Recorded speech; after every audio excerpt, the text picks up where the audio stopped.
Thank you very, very much. Can I just say I hope everyone is back with us and you haven't gone off to sleep, to be quite honest. I know you haven't. Having said that, I just want to pick up from where we left there.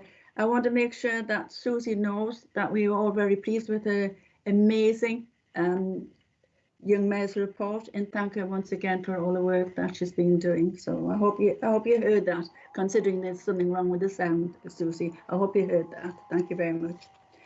We're now going on to item 5, which is environmental crime and antisocial behaviour policy. And I'm going to ask Councillor Steve Cox to take us through this report. Thank you. Thank you, Madam Mayor. And I have pleasure in presenting this report this evening, and I hope all the viewers on YouTube find it worthwhile waiting for. The purpose of the report is to seek approval for an update to the Council's antisocial behaviour policy. The current policy was last reviewed in 2012 and requires updating. The policy primarily focuses on tackling housing-related antisocial behaviour, such as neighbour disputes, harassment and other forms of disorder. However, it also covers our approach to environmental crime and the work that we have been doing in this area. Since 2012, a lot of new legislation has been introduced, which has changed the way the Council can both tackle and prevent environmental related antisocial behaviour. In addition, you, Madam Mayor, have made tackling environmental crime and antisocial behaviour a key policy area. The new policy addresses this and aims to ensure consistency in approach to enforcement of both housing-related and antisocial behaviour and the wider public disorder and environmental crime. Although there have been a number of successes in tackling these issues, environmental crime and antisocial behaviour continues to present a challenge to the Council and its partners, never more so than during the current coronavirus pandemic. And I would like to use this opportunity to pay tribute to the extensive work the officer team have undertaken during these unprecedented times. The new policy will enable the Council to further strengthen the positive relationship it enjoys with partners, and I know the Safer North Tyneside Partnership, chaired by Councillor Burgess, is instrumental in promoting joint action and enforcement to keep the borough safe and maintain public confidence. I would therefore like to ask Councillor Burgess to make some comments on the report. Thank you. Thank you. Thank you, Mayor. Thank you, Councillor Cox, for presenting the report tonight. As Cabinet Member for Community Safety and Chair of the Safer North Tyneside Partnership Board, I welcome the report and support the updating of the Council's antisocial behaviour policy to reflect how we approach the tackling of environmental crime. Confronting environmental crime and antisocial behaviour is a key strategic priority for Safer North Tyneside Partnership, a policy fully endorsed by the Council last year. At this point, I would like to take this opportunity to join with Councillor Cox to express my thanks to all Council officers and partners for their commitment and work during COVID-19 pandemic and the efforts that they put in to confront and stop environmental crime and antisocial behaviour. It is fair to say that I have received a lot of positive responses about the work of Council officers from the Partnership and Northumbria Police. However, we cannot sit on our laurels. We have still major challenges to face in the prevention of antisocial behaviour and environmental crime in the borough. In fact, many of you may have seen Kim McGuinness, the Police and Crime Commissioner's report last week of a large increase of antisocial behaviour during the pandemic. This needs to be tackled and dealt with, and we owe it to our law-abiding residents. That is why the Cabinet should approve the policy. The policy will give Safer North Tyneside Partnership the necessary support that will be required to implement the strategies needed to reduce the environmental crime and antisocial behaviour in the borough. And I'd now like to hand back to Councillor Cox for the formal summing up and decision. Thank you. Thank you for that, Councillor Burgess. And like you, I appreciate the amount of work that the partnerships doing to tackle these sort of issues. Finally, I would just like to ask Cabinet to approve the policy as set out in section 1.2 of the report, please. Well, thank you, Councillor Cox and Councillor Burgess, for that report. I'm asking, has anyone got any questions about this for anyone? Can't see any. Oh, yes, Roger. Could I just say I haven't seen the equality impact assessment of this, but I would expect that it should report positive impact on racist behaviour and domestic abuse, because it's a positive. Right, thank you very much, Roger. Should be the equality impact assessment. Yeah, thank you. Anyone else? Do you want to comment on that, anyone? Susie. Susie wants to say something. Just, yeah. Thank you.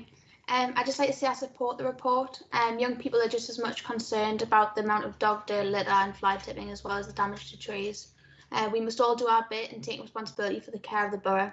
It's good that people will be clear about what is acceptable behaviour and the consequences of their actions. We will all benefit in the long run. Thank you. Thanks, Susie. Does Councillor Cox want to come back on any of that? Just once again, I have pleasure in agreeing with Susie that all the points she's just made there were very relevant, and they're exactly the issues that we're looking to try and tighten up on and give residents a view of this is how we'll be tackling it in the future. So thank you very much. Councillor Burgess, do you want to comment on that? Again, I mean, compliments to Susie for being on the button on this. You know, this is well done to her. And I think working with our young people is key to combating all of the issues that we face, and the Safer North Tyneside Partnership value the work that we're doing with Susie and her young cabinet. Thank you. Thank you, Councillor Burgess. Anyone else wants to comment?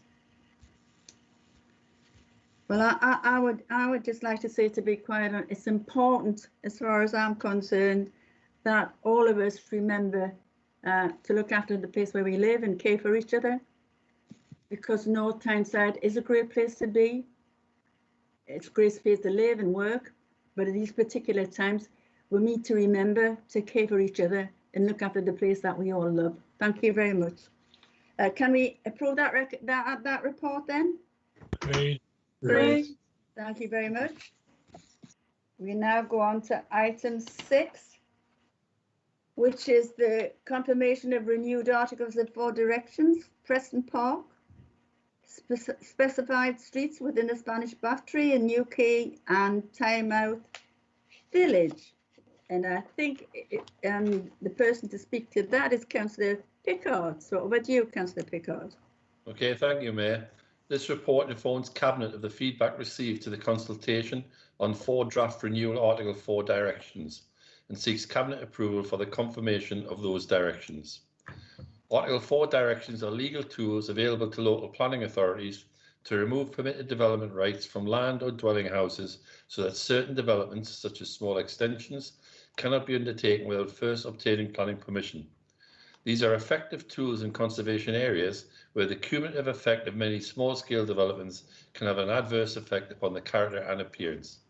The purpose of an Article 4 direction is not to prevent development, but to support good quality proposals to avoid harm to the amenity that makes our conservation areas special. In June 2020, Cabinet considered a report that explained how the legislation achieved to previously confirmed Article 4 directions at Preston Park, Spanish Battery, New Quay and Tynemouth Village had been superseded.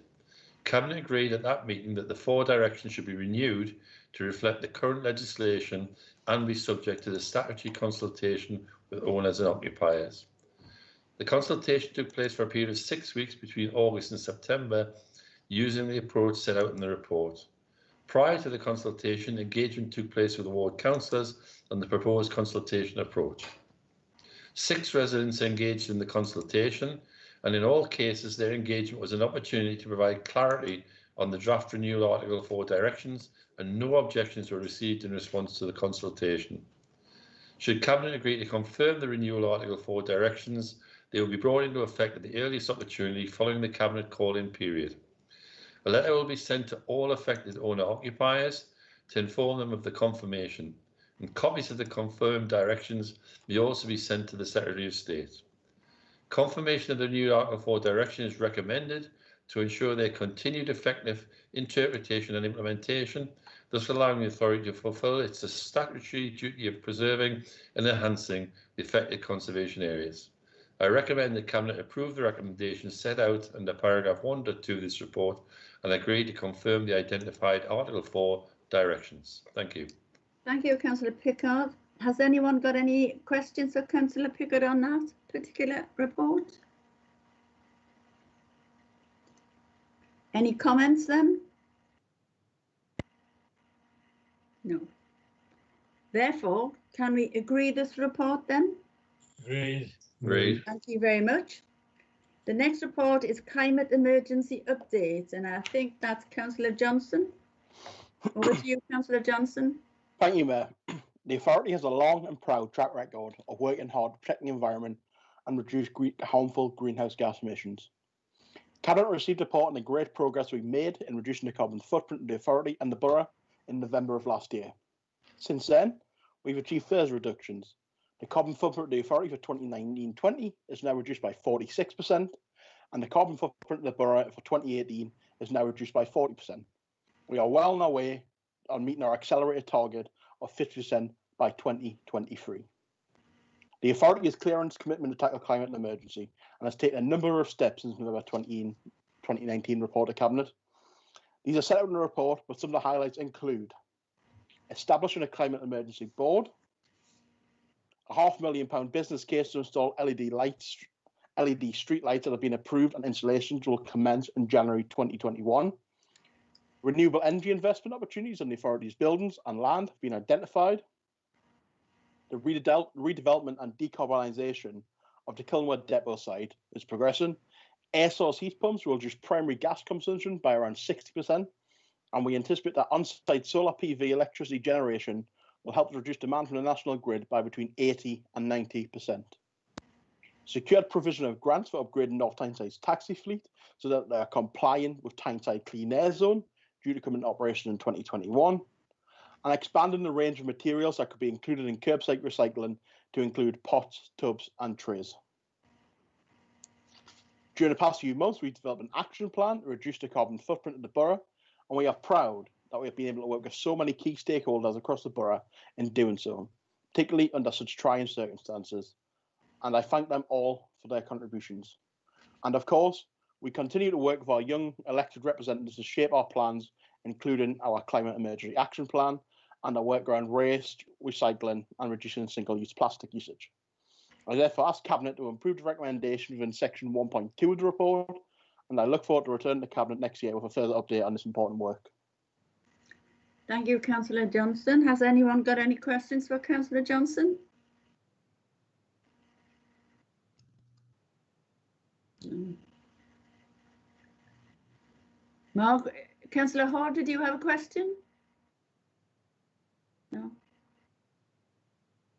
No. Any comments then? Yes, Susie. I'd just like to say thank you to all the officers for the work that they are doing on our behalf. The climate is a major concern for us all, and I'd also like to thank you for making sure that children and young people are being represented in this. Abby attends the Climate Emergency Board meetings, and she's reported to me and the Youth Council about the amount of work that's going on to reduce North Tyneside's carbon footprint. It's very impressive. Thank you. Thank you, Susie. You are the people that can make our older generations adhere to some of these rules, Susie. The young have a very strong voice when it comes to things like that. They go home and tell their mums and dads and grandmas and aunties the right thing to do. So well done. Councillor Burgess. Thank you, Mayor. I just want to briefly say I really welcome this report. It's a long-awaited report, and I think it's the start of the progress that is needed, and it's about getting everybody on board. And I just want to compliment Councillor Johnson on this report. Thank you. Thank you very much. Can we agree that then, report then? Agreed. Thank you very much. We're now on to item 9, which is the Highway Asset Management Plan. And I think that's Councillor Johnson again. It is, thank you, Mayor. The purpose of this report is to present to Cabinet the annual information report under our Highways Asset Management Plan, the HAMP. The HAMP 2017 to 2032, approved by Cabinet in 2017, sets out the Council's long-term approach to the maintenance and improvement of North Tyneside highway network. The 2019 HAMP annual information report is included within the appendix to the report. This provides a key summary of progress made over the past 12 months, along with other key information about the maintenance of our highways and infrastructure assets. It will come as no surprise that the effects of the COVID-19 pandemic are certainly a major challenge for the highways maintenance service. However, despite there being a short period of disruption following the introduction of the government's lockdown restrictions in March, I am pleased to report that the service is able to adapt and recover quickly, with full service being restored by June in a COVID-secure way. This was a considerable effort by the officers team, and I'd like to record my personal thanks here for that. It's encouraging to see the maintenance strategies set out in the HAMP are continuing to bring benefits.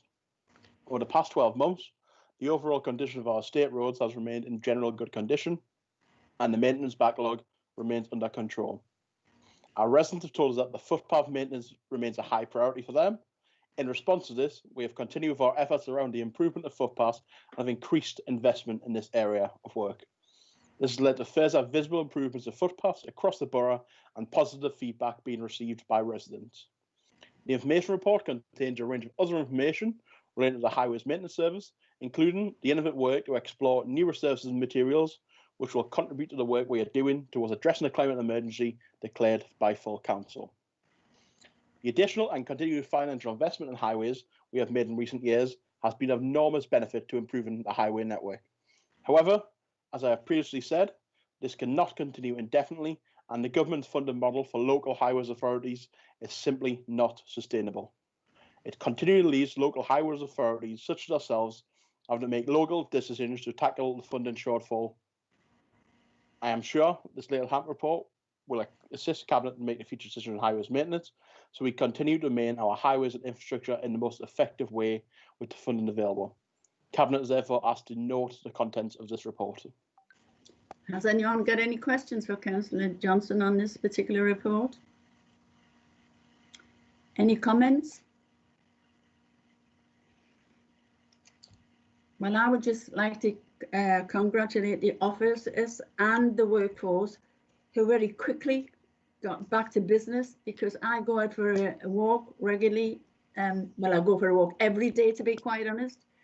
And I see our workforce busy on our roads, and I also am delighted to see the improvements in some of our pavements.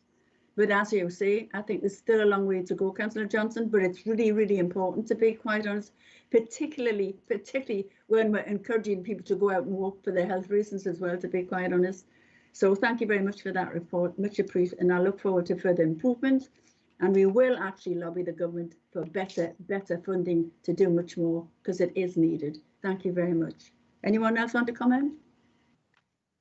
No. Can we agree that report then? Agreed. Our notice, as I said. Right, thank you very much. We're now on, shall I say, 9, and I think that's the inclusion resolution, please. So I'm going to ask all those people if they would be very, very kind and leave the meeting. First of all, apologies, to be quite honest, but we're not sort of responsible for the technology, but we do our best in difficult times. A big thank you for your patience, much appreciated, and I look forward to you, looking forward to seeing you at the next meeting, which is, let me see, it's on Monday the 30th of November at 6 p.m. Thank you very much, and hopefully the technology will be perfect, but you can never, ever, ever say 100%. But thank you all for coming, and thanks for your patience. Thank you very much.